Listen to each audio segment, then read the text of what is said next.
Good evening, everyone. This is Cathexis. Once again, I'm back with Quantum Eraser, and we're going to be doing another presentation. But tonight, we're going to be doing a pretty important topic that we don't hear a lot of people talking about, which is going to be gravity. And we're going to try to determine what the mainstream has been, well, really says about it, and which one they claim is true, and really what to think about what they show us, because there's a lot of really interesting um, contradictions that we're going to go over. Um, how you doing tonight, John? Doing fine, sir. That's good. That's good, man. But really, I don't got much to say. So we'll go ahead and get right into it. Let me go ahead and present your screen, and hope everybody out there is doing well in the audience. I appreciate you guys showing up. And I presented you. Let me stop screen sharing. Looks like we should be good. All right. So yeah, You good to go, sir? let's get right into it. All right. For gravity, we always hear that this is the answer. And, much of the topics that we bring up, it's a one-word savior. So first of all, we're not questioning whether anvils fall to the earth when dropped from skyscrapers. We're questioning the mechanism or the cause. Also, this isn't a personal attack on either gentleman. Obviously, we're going to be talking about Einstein and Newton. I'm just going to be refuting their claims. And with Newton, some of those are alleged claims, and I'll show that here in a few minutes. This isn't a judgment. I'm in no position to make such a determination. And with Newton, it's documented that he wrote more on the book of Daniel and Revelation than he did on physics. So let's get into it. And this is what I usually start out with. If somebody says gravity, well, these are my first questions. Which gravity? Einsteinian or Newtonian? Is gravity a force? Is gravity a scientific law or scientific theory? And what is the cause of gravity? There's been no one's really answered these questions. I've got all kind of answers, really. Like, what does it matter? That's my favorite one. It kind of matters a lot because Newtonian gravity is a force, whereas Einsteinian gravity is not a force. They're mutually exclusive. They're not even in the same geometry. Newtonian gravity is in Euclidean 3 space, and Einsteinian gravity is pseudo-Riemannian 4 space. So let's go ahead. We'll go ahead and pummel both. We'll start with Newtonian gravity. And my first shot across the bow comes from George Musser in Scientific American. He says Einstein created his general theory of relativity, which provides our modern understanding of gravity.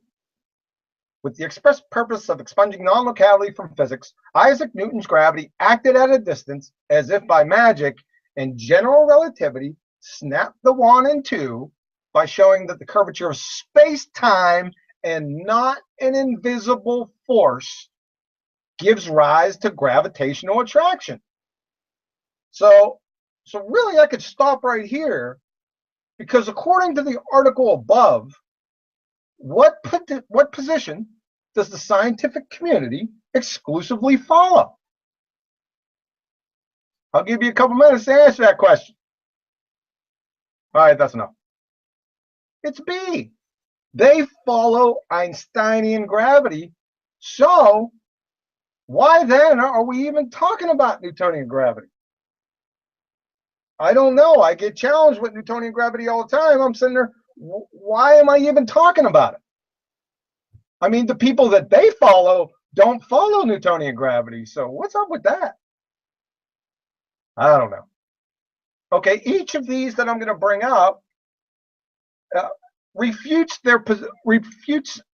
each gentleman's position by themselves. I can stop after each one of these. So back to Professor Shankar, the chair of physics at Yale. All right.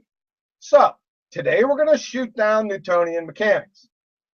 Now, somebody please explain to me what shoot down means. You know, we're like the press. We build somebody up only to destroy them. I don't know. It's not sounding too good right there. The next minute, in the same block of instruction, he goes, first, I want to tell you what goes wrong with Newtonian mechanics. The double slit experiment is a problem. That's what puts the nail in the coffin for Newtonian physics. So, I don't know. Somebody needs to explain to me what nail in the coffin means. It doesn't sound too good. Not going to smell any better. And again, from Professor Shankar, the laws of physics are always quantum mechanical laws. You don't have separate laws for big and small things. The real question is, how do the very same laws, when applied to big things, by big things I mean the things you see in daily life, give the impression that the world is Newtonian? It's only giving the impression. So it's not looking too good for Newton up to now. So, and why is that? He said the double slit experiment. Well, he was referring to this. So we have a double slit experiment with a Newtonian particle, an electron. We close one slit and fire a bevy of electrons, and we get 10 hits at point A. Then we close that slit and open the other slit and fire another bevy of electrons, and we get 8 hits at point A. Well, the Newtonian prediction would be, if we fired the same bevy of electrons with both slits open, we must get 18 hits at point A. Well, what do we get? We get a big fat 0. And what does that mean? Well, that is the end of Newtonian physics. So what does this statement mean? What is Professor Shankar telling us here? Is this a read between the lines situation? Let me leave this up there for a couple seconds. Take a drink. Let this soak in. And you tell me if I'm misinterpreting this statement right here.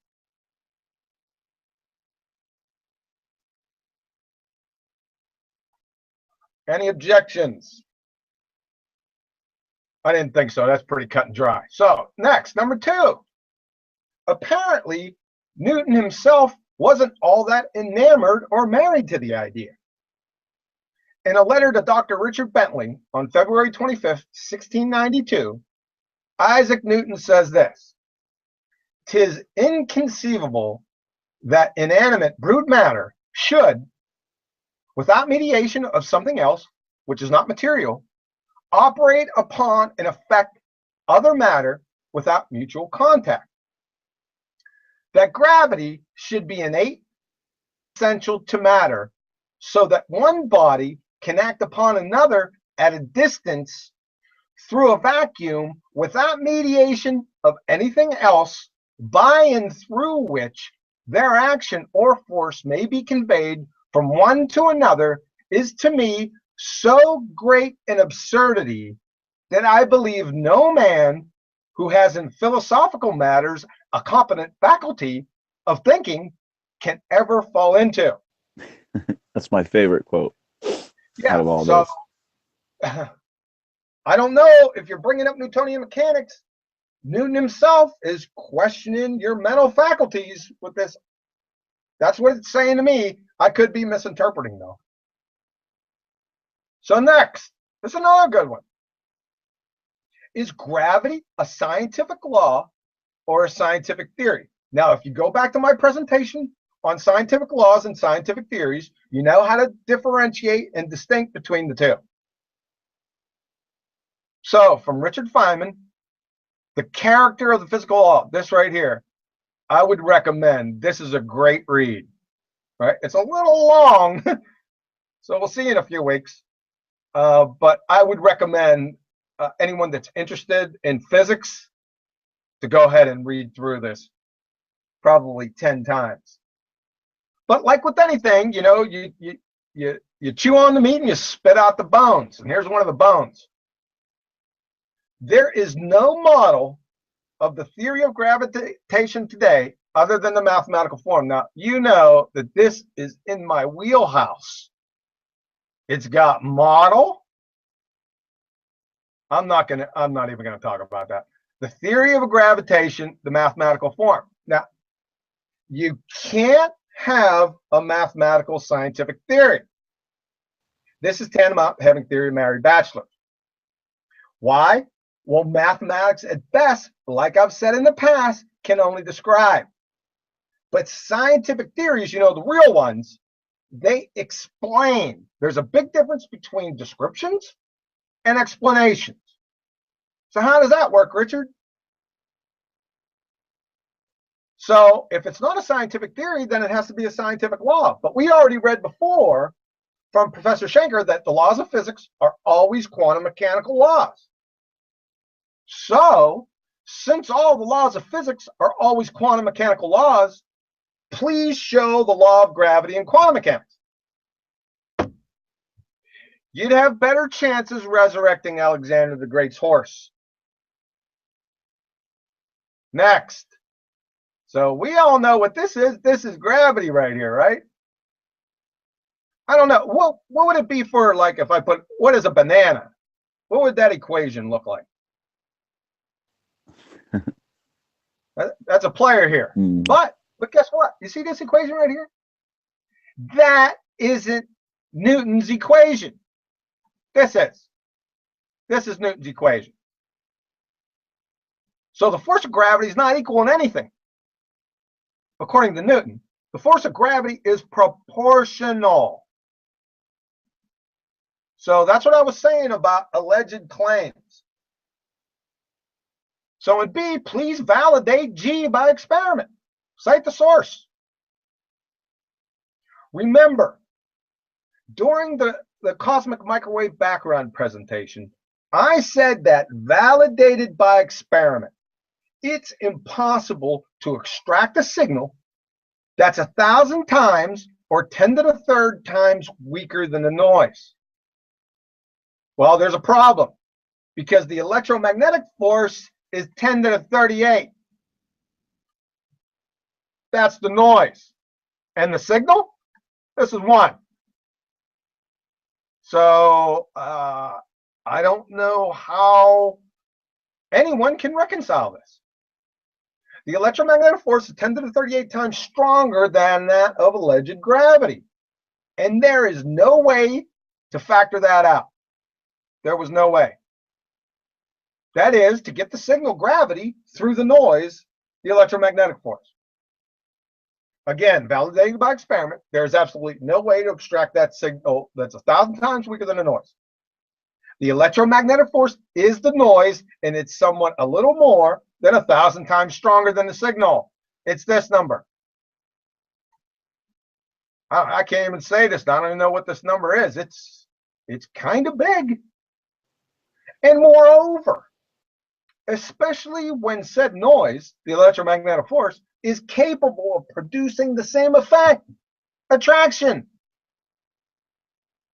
The electromagnetic force, a fundamental force in nature. The electromagnetic force acts between charged particles and is the combination of all electrical and magnetic forces. The electromagnetic force can be what? Attractive or repulsive. From hyperphysics, the electromagnetic force is a force of infinite range which obeys the inverse square law and is of the same form as the gravity force. So this noise is impossible to extract the signal from. This one right here, 10 to the third. But Cavendish in 1798 isolated, then pulled the attraction signal from the background noise, 10 to the 38, with the accuracy 10 to the minus 11th. I don't think so. If you do, I have this bridge. It's right beside pristine beachfront property I forged from iron and copper ores after I exposed it to my Illudium Q36 explosive space modulator, which turned into a solid Illudium gold. It's for sale right now. I have to sell it quick. Are you interested? If there's any takers, Cathexis, go ahead No, and let me know if there's yeah, I any don't see any. in the chat. I didn't post a price here. We I could think talk there about might actually be one taker here. His it. name's Really? yeah, his name's Charlie. We'll get to that Okay. later. All right. So back to the equation again. This is a begging the question fallacy on so many levels. We already went over a couple. Let's choose another one. Where did he get that R radius from? From the librarian? Even granting, for the sake of argument, the yarn that spun concerning our librarian, and that's Eratosthenes, he and or his storytellers patently assume the sun's size and distance from the earth, among others. That is, he never had a viable independent variable. That equals no scientific hypothesis. That equals no experiment. That equals not science. End of story. Here's another end. Moreover, we must summarily dismiss the yarn as an utter fraud because the librarian never ever performed the alleged experiment to begin with. Eratosthenes' methods and measures do not come from Eratosthenes himself. The accounts of this method come to us from Strabo, Pliny the Elder, and especially from Cleomedes, who is believed to have lived between 200 and 100 BC, although he could have lived as recent as 300 AD. The only detailed account is from Cleomedes, in particular, chapter 10 of his On the Circular Motions of Celestial Bodies. And that's where everything of our modern understanding of Eratosthenes' exploits are molded from. Emphasis on mold. And that's where Cleomedes unwittingly seals Eratosthenes and this entire Justo story's fate. From this source right here, I'm going to keep it hidden for now. The reference to Eratosthenes comes mainly from Strabo, Pliny, and Cleomedes, like I said above. And here we will firstly repeat those testaments of Pliny and Cleomedes so that the reader has the information at hand. And then we will proceed to open a whole 24-ounce can of whoop that tail to show why it is in reality false that Eratosthenes was the first to know this method of calculating the Earth's circumference, and that it is also false to say that he conducted an experiment based on the method itself.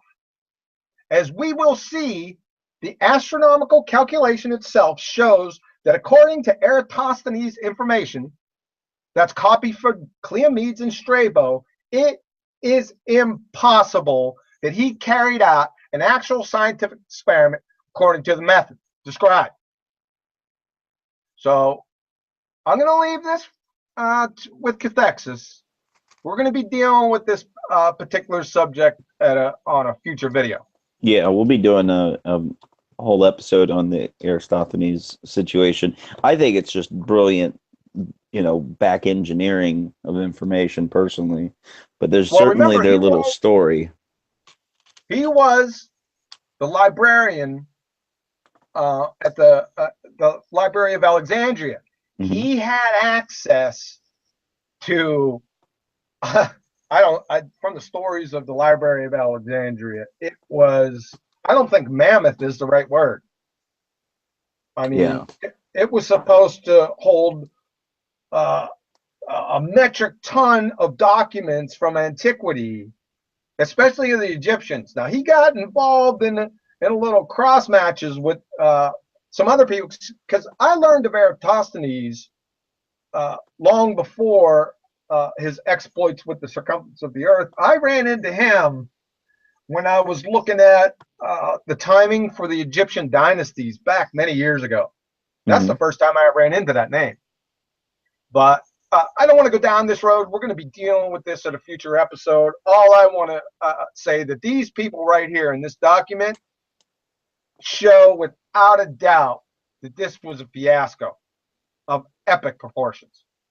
Yeah, it seems more like I don't know, an origin story type situation. You know, it lends credence to the whole ball Earth. I mean, it's one of their major proofs. It's hilarious if you look at anybody who's like, duh, some guy named Aristophanes figured out the circumference, 2,000 years ago. Yeah. I never heard anyone mention this guy's name right here. Cleomedes. No, these other now, I heard of these guys, Pliny the Elder and the Younger, and Strabo. I've heard of them. This guy I never heard of, personally. Yeah. The story is definitely dubious. Everything, all the details come from him. Nothing from Eratosthenes. Nothing. Zero. Yeah. Everything from this guy. Stories about stories about stories. So we'll get to that here in a few weeks. Sure. So we're back to the equation again. So every mythomathematician knows prima facie that every term in an equation must be rigidly defined. It looks like there's a whole lot of mass in that equation above, doesn't it? Does so to me. From John Wheeler and Edwin Taylor, from Space-Time Physics. Nature does not offer us any concept as the amount of matter. History has struck down every proposal to define such a term. Even if we could count the number of atoms or by any other counting method, try to evaluate the amount of matter, that number would not equal mass. So, you can't even define it. Let's move on. Martin Rees, Astronomer Royale. What causes gravity and mass? These questions still baffle all of us. Well, wait a second. Richard Feynman just said above that there was a theory of gravitation. Well, what do actual scientific theories provide? We all know this. The cause. This isn't marrying up. If they don't know what this, define a boondoggle gaggle. You define this, then we can define this up here. Also, following Professor Feynman's declaration that it's all mathematical, right? If all you have is the mathematical form supporting that it's gravity, so 5 minus 3, right? That equals 2. How do you know it's not? And I could just make stuff up. Ducal Slope-Gertz. That's 6 minus 4. Well, that's giving me 2. Kenichi Fugelsloms. I'm getting 2 with that one. How about Wiggly-Tiggly skirts? I'm getting 2 with that one too. Ad infinitum. They could be actually at play in lieu of gravity, couldn't they? Oh, but that is the math. Your math's solid right there, John. I just double checked it. What's that? Your math, it's solid. I just double checked. Oh, yeah, it is solid, isn't it? I have my daughter. She helped me with that. She kind of liked this one. I showed it to her when I first came up with it. She got it right away. And finally, back to the 4 fundamental forces, or the strengths of these gas. Or better said, the relative strength. So if you can take a look at these, right? You got the strong nuclear electromagnetic force that we talked about before, the weak nuclear, and you got gravity. All right? This is like just a token. Let's give it something here, right? That's what it looks like. Just first blush. Well, let's just give it something here. We'll just give it one. What do you suppose the force of a gentle breeze is? Would you say it could eclipse gravity? That's a rhetorical question, by the way. So, gravity rules the fairy tale planets, moons, stars, galaxies, universe. So, I root for the underdog all the time also, but this fiasco is a tear-jerking belly laugher. I'm not rooting for this one. He's going to lose. So much for Newtonian gravity. or better said, Newtonian anything. So who's next on the docket? So Einstein. Well, let's take him to the woodshed. This is going to be pretty easy. This Huckleberry's quantum mechanics. So Einstein's theory of general relativity is, say it with me now, incompatible with quantum mechanics. There's no guessing here. They're not saying it might be or maybe. It's incompatible. From David Bohm, Einstein's buddy right here. They had a lot of conversations. One could see that relativity and quantum mechanics, the two most fundamental theories of matter, really contradict each other. In the sense that relativity is local, it's causal, it's determined. It's continuous, and quantum mechanics is just the opposite. So is there any leeway here? Is it almost contradicted? Or is it all the way contradicted? No. You see what they're saying. Looks like to me it's a contradiction. They're both contradictions. So, like I said before, the laws of physics always quantum mechanical laws. So, here's from these above, here's the Einsteinian follower syllogism. Premise 1. Einstein gravity gives rise to gravitation, not Newtonian, or the invisible force gravity. Premise 2. Einstein gravity is contradictory and incompatible with quantum mechanics. Premise 3. All physical laws are quantum mechanical laws. The conclusion that they must arrive to, therefore, Einstein's relativity is true. And you can see my guy here. It's really much worse than that. But we could stop right here, but where's the fun in that? So relativity, special relativity and general relativity, via different mechanisms, speed versus gravity, can dilate, bend, and warp time. I mean, this is one of the main claims of each of their theories. And I put that in quotes. They're not theories, not scientific theories anyway. Okay, from the primary school falsification, this is one of my favorite falsifications right here. So, see if you can follow me with this. Time is a conceptual relationship between two motions. Specifically, it's based on an alleged single rotation of the Earth on its axis in respect to the sun a day. It's a concept. It isn't physical. It's without chemical formula or structure, no dimensionality or orthogonality, no direction, or location. You can't put some time in a jar and paint it red. I mean, come on now, let's reason together. You can't dilate, bend, or warp non-physical concepts. Is it your contention that if you have poison ivy on the brain, you could scratch it by thinking of sandpaper? Freedom is a concept also. Can you bend that for us? Dilate some freedom for us. It's preposterous on its face. That which you are using to measure isn't the thing that you're measuring. A football field is 100 yards long, but a football field isn't the yardsticks. If I bend the yardstick, does the football field bend also?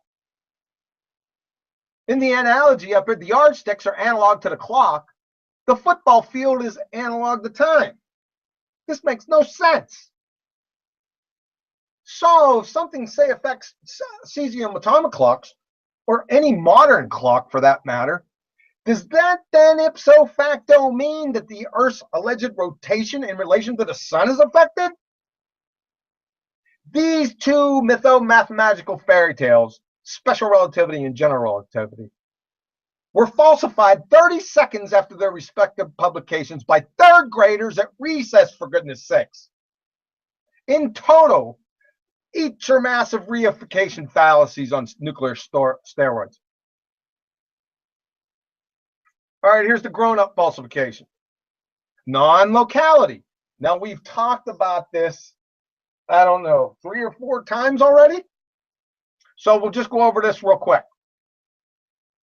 So because of this well-established phenomenon in 1935, which pummeled Einstein's fairy tales, GR and SR, Einstein coined the phrase spooky action at a distance.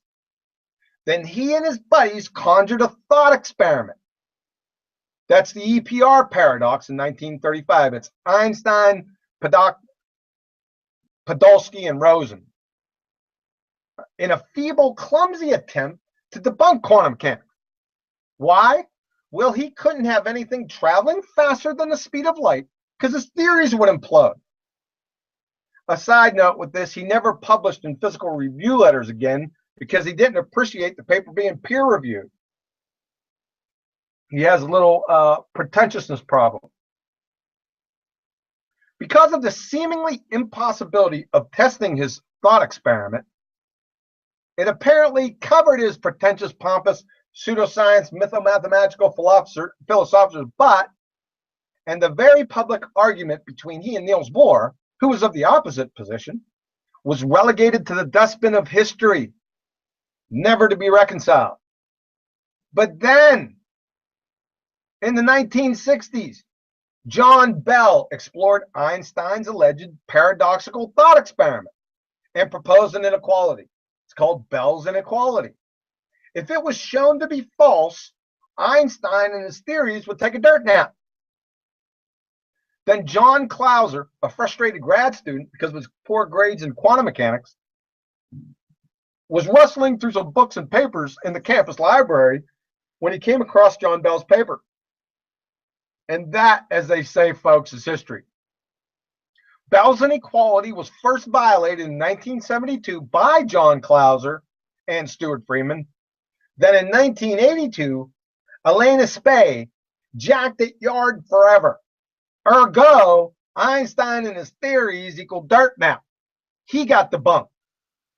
Ever since Spey's falsification, non-locality has been confirmed by experiment roughly 1,875 times without exception. Now, we've already went over a lot of these experiments.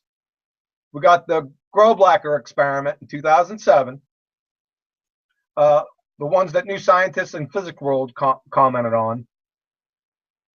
We have Manning experiment in Nature Physics, and that was in 2015. I'm not going to go over these experiments. We talked about these in previous videos. We also talked about the quantum erasure with the causally disconnected choice from PNOS. And the delayed choice quantum eraser can also be powered. I could power a metric ton of experiments in here. So let's just get to the rub. Therefore, there are two doors that can be breached per the results of all these experiments. Door number one, information. However they conjured that. Go back to my information presentation. This is a fiasco right here. But anyway, information, however they conjured that, can travel faster than the speed of light. That means Einstein's theories are done. Kablooey. Or your second choice, door number two, space and time are mere illusions. We already showed that the other day when we were talking about the quantum eraser experiment. That is, Einstein's theories are kablooey again. Take your pick. Einstein himself, after 30 years of attempting a unified field theory, finally reckoned with it prior to his death and was partial to the latter door, as am I. This is a letter from Einstein to his buddy again, David Bohm. I must confess that I was not able to find a way to explain the atomistic character of nature. My opinion is if that the objective description through the field as an elementary concept is not possible, then one has to find a possibility to avoid the continuum together with space and time altogether. But I have not the slightest idea what kind of elementary concepts could be used in such a theory. So he finally realized it after all those years. Again, we're back to non-locality and the quantum Randy challenge that we already went over about 10 times. The quantum Randy challenge, henceforth the QRC, challenges any pseudoscientist You, as it were, who claims that quantum physics is not true and that quantum entanglement experiments can be explained by a classically realistic and locally causal model. All right, this has been posted for a while now. 2012, there's been no takers. You're getting a Nobel Prize and $1 million. So don't come back here to me and try to refute it. Go get your Nobel and your $1 million. You can post in the side chat if you get a chance, or email Cathexis on your application for your Nobel. So, in conclusion, for both Newton and Einstein, the fat lady has sung herself skinny. It's over. So, a big add-on here. This is something to ponder in your alone time. So, for entanglement and non-locality. So you got entangled particles, photons or electrons. They can be separated by massive distances, and their states are correlated with each other. That is to say, if I measure one, I will immediately, instantaneously affect the other. And or, if one of the entangled particles interacts with another atom or particle on either of their respective trips, no matter the distance, thus destroying the original entanglement, the other's QM state is instantaneously affected. This is slam dunk. This is absolutely true, based on countless repeated experimental tests, without exception.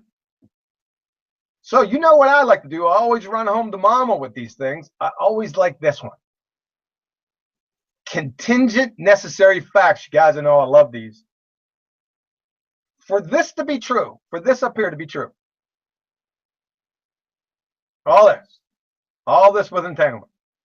For this to be true, and it is, most assuredly, therefore, guess what the contingent necessary fact of the matter must be so as to afford this condition? Each of those entangled particles must know the quantum states of each and every other single particle in the universe at all times, continuously, instantaneously. But particles don't know anything. To know something, you have to be alive. Particles don't know anything. Particles don't create, contain, communicate, send any information. If you're confused about that, head back to the information presentation. It'll tighten your shot groove back there. From Dr. James Gates, buried deep inside the equations for supersymmetry are codes. They're error-correcting codes. Specifically, he found Hamming block codes. And if you know anything about Richard Hamming, he was the pioneer of computer science. You can go chase that down by yourself. He's got some interesting views on Einstein too. My speculation, long before I heard of Dr. Gates,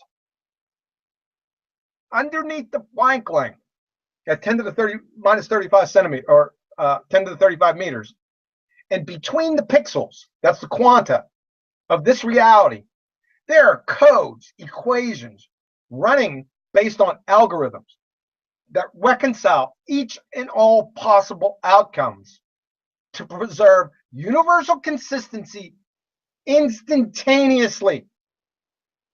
This is an unimaginable, incomprehensible design. So the recurring question, who creates codes and equations and algorithms? Information, who does that? Who's the programmer, folks?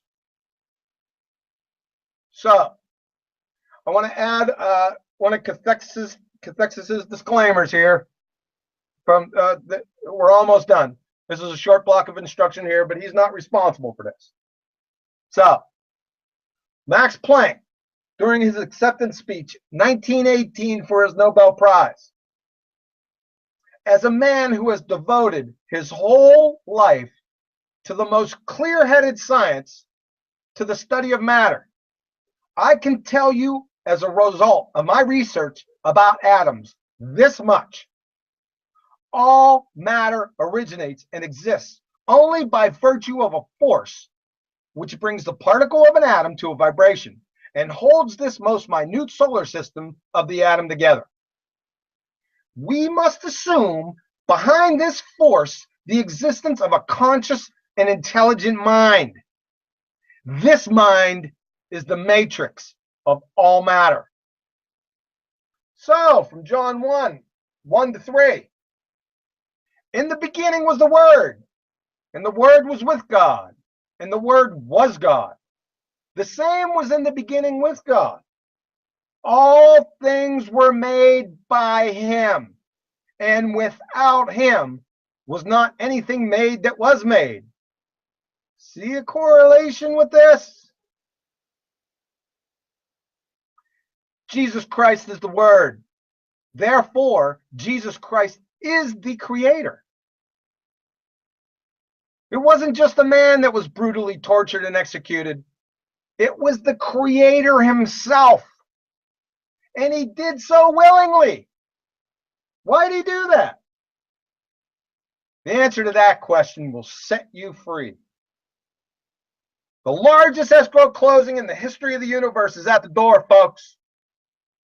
Where do you stand? Thanks for your ear. Have a nice day. All right, John, I appreciate that. That's a lot of really good information in there.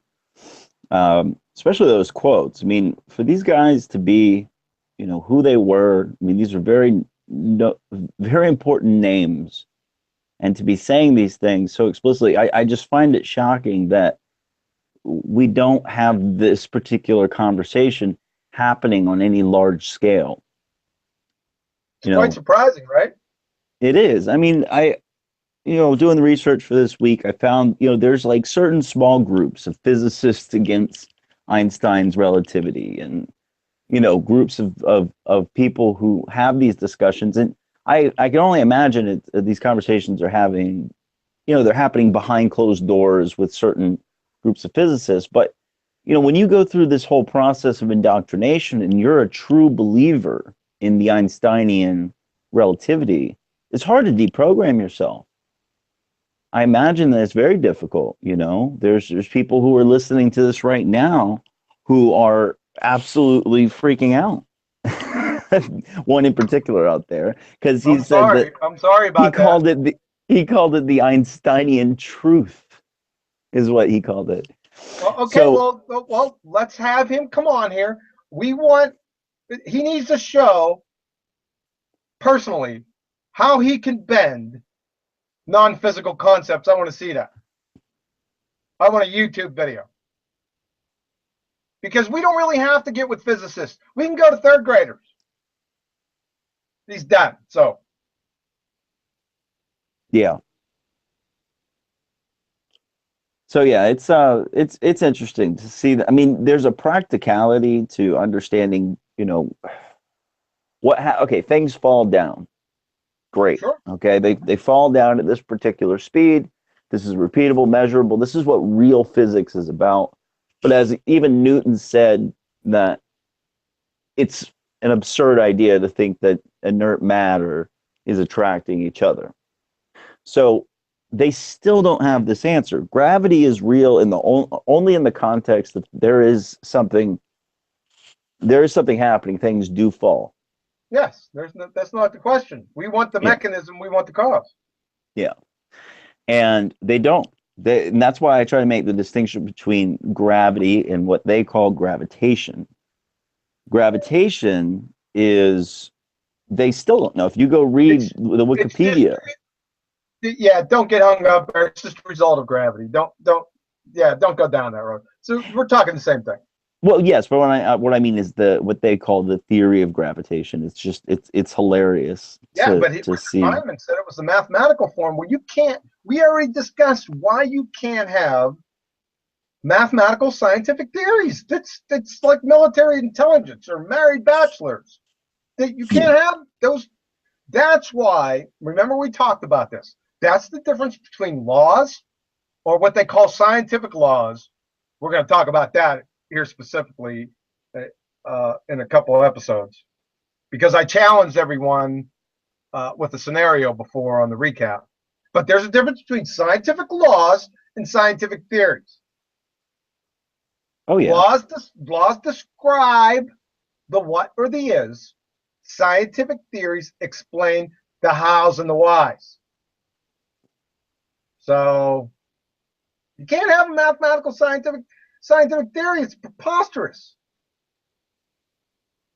No, I agree. Yeah, I agree. Now, what do you think about quantum gravity? Quantum Have you? gravity? That seems to be something that Yeah, but even has a Wikipedia. graviton's a fairy tale they conjured. You ain't getting quantum gravity. Here, let me read this. It says, quantum gravity is a field of theoretical physics that seeks to describe gravity according to the principles of quantum mechanics and where quantum effects cannot be ignored. The current understanding of gravity is based on Einstein, which is formulated within the framework of classical physics. On the other hand, the non-gravitational forces are described. Yeah, it's just going on and on and on and on and on here. I seen an interview not too long ago with Freeman Dyson. Somebody asked him, they said, "So, what do you think of a graviton?" The analog to that is the photon with electromagnetic waves. He says, "What do you think about that? Is it a fiction?" Freeman Dyson sitting there. Yep. Yeah, yeah. It seems that this is where we get near string theory and loop quantum gravity and Yeah. Mm-hmm. causal theory of causal Fermion systems, and they're just digging and digging and digging and digging. I got loop pink unicorns theory. Yeah, and just superficially from a layman's point of view, I've said this before, but I think there's an elegance to it that seems to be lost on the more indoctrinated around us. What if just by any chance that there might be an up and down in nature and that we just happen to experience this kind of like a law, like similar to like the law of thermodynamics in the sense of hot always flows to cold. That's a law, we know it. That's just the way this reality works. Yeah, you can never find the cause of that. Exactly. It just is. It's exactly. a what, it's just an is. And so that's what I'm saying. Like, what if there really is just an up and down in nature? All of the things that the complications that arise by living on a sphere seems to have made all of these very strange extrapolations over the years. And I don't know. It's just I think it's interesting to see. We talk about Occam's razor. Everybody wants to talk about Occam's razor so much. I don't think a lot of people know exactly what that is. Yeah, especially today. There's just so much. A lot of people say it. Oh, Occam's razor. I don't think they know what it means. Yeah, no, I would agree with that. But yeah, this is a huge topic. There isn't. The mainstream has zero answers on it. It seems they have all these ideas and mathematical extrapolations, but there doesn't seem to be an actual answer to the problem, even after all this time, 500 years. Well, all I hear is people talking about Newtonian gravity, right? That's all I hear. All I hear is Newtonian gravity, Cavendish, Newtonian gravity. Folks, if somebody brings up Newtonian gravity, you have my permission to take this source right here. The scientific community, I'm just presuming that that's what they're following. The scientific community doesn't follow Newtonian gravity. It tells you right here. Yeah, and the whole notion of mass attracting mass is rather. Yeah. As Newton put it. I'd like to see one of these guys that I've been hearing on these YouTube videos come up against one of those Einsteinian followers. It get ugly quick. Yeah, they're definitely very devout, those Einsteinian followers. Yep. It gets ugly real quick between those two guys. I never hear. Yep, maybe they bring it up off onto the side, like, well, they go through all the equations, Newton, Cavendish, all the equations, mass of the Earth from two lead balls, and then 3 minutes later somebody mentioned, well, Einstein had his act together. Well, you just contradicted yourself. Because what is it? Is it Einsteinian gravity or Newtonian? That's what I see. This is what I'm going to ask you guys. I've been doing it. I've been doing it now for what? As long that this is one of the first things that came up when I got into this genre. These are still the first. They haven't changed. They're not going to change. Yeah. That when I first did it, I said, well, which one, Einsteinian or Newtonian? Well, why does it matter? Yeah. Okay, I'm going. Time to clean the bathroom. Yeah. So what is your take on the Cavendish experiment then? Considering that, I mean, you did bring up the electromagnetic force. I'm questioning whether the gentleman even existed. I looked into it a little bit. I went to see, I pulled up his portraits. I wanted to see the guy. It was 1798 or the late 1700s. So I just wanted to see, well, what does this guy look like? I got like 10 different or not photos, but portraits. I said, which one is it? Yeah. And listen, I don't want to ad hominem this guy because I don't think he ever existed. I think the experiment is conjured, and I showed you why. I mean, there are other factors that I'd like to see. I really would. I'd like to see a Cavendish experiment done in a vacuum chamber with a Faraday cage around it. Yeah, that's what you were talking about before. And listen, the electromagnetic force, that's only one potential confounding variable. That's not what don't we know?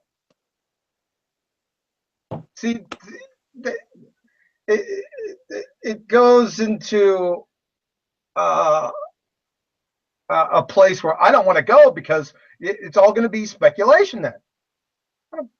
So yeah. I don't know, brother. I can't deal with that.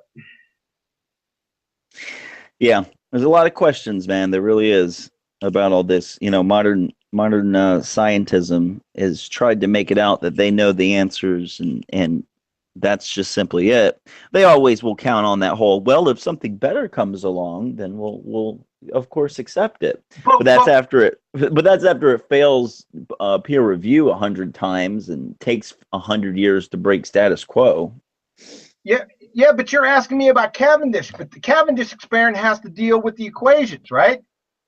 Mm-hmm. This is Newtonian gravity, right? Yeah. Talking about that. The scientific community doesn't follow that. Why am I even talking about Cavendish? Well, but because of Cavendish, we can now know the mass of the Earth and know the mass of the Moon and the mass of Jupiter. I mean, hell, I could type it into Google right now. Here, let me see if that's great. That's good. Well, I don't know that the scientific community train has left the building. They're still back in the docks with Cavendish. Yeah, here I just looked it up. The mass of Jupiter, 1.898 times 10 to the 27th kilogram. Well, that's good to know.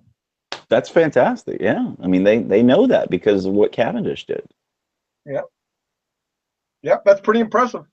I wonder what the high priests of a civilization 2,000 years ago would have said if you asked them what the weight of one of the heavenly bodies were. They might be, channeled via the knowledge. They might have given you the same bit. I don't know. It just seems rather amazing that they could claim to know these things based off of this experiment. Yeah. I don't know, brother. I don't know. I need to stick to one story. I'm tired of going down, chasing down, begging the question fallacies and straw man. I don't want to do it. Stick with one. You better stick with this one. You better stick with Einsteinian gravity. And of course, when you stick with that one, I'm gonna snatch the Louisville Slugger outside of the garage on that one also. Yeah, I hear you. Got some. I got it nail spiked. I'll just snatch that one up out of there, and we'll get to Einsteinian gravity. But I should never hear again this. I shouldn't hear this again because all I hear is, well, science is science that, science says this, science sings that. Well, this is what they're talking about. They're referencing science all the time. Well, there's your science. There it Yeah. is. It's saying Einstein, not Newton. The warping of So space-time. that's it. You got to warp some space time, man. But then quantum physics blows that out of the water. Third graders blow that out of the water. I want you to bend some concepts for me. And also think about the warping of space-time. Like, they do the visualization with like a hula hoop with like, a film on it or, some like nylon on it. And they put the larger ball in the center and then they'll shoot off a couple smaller marbles or whatever.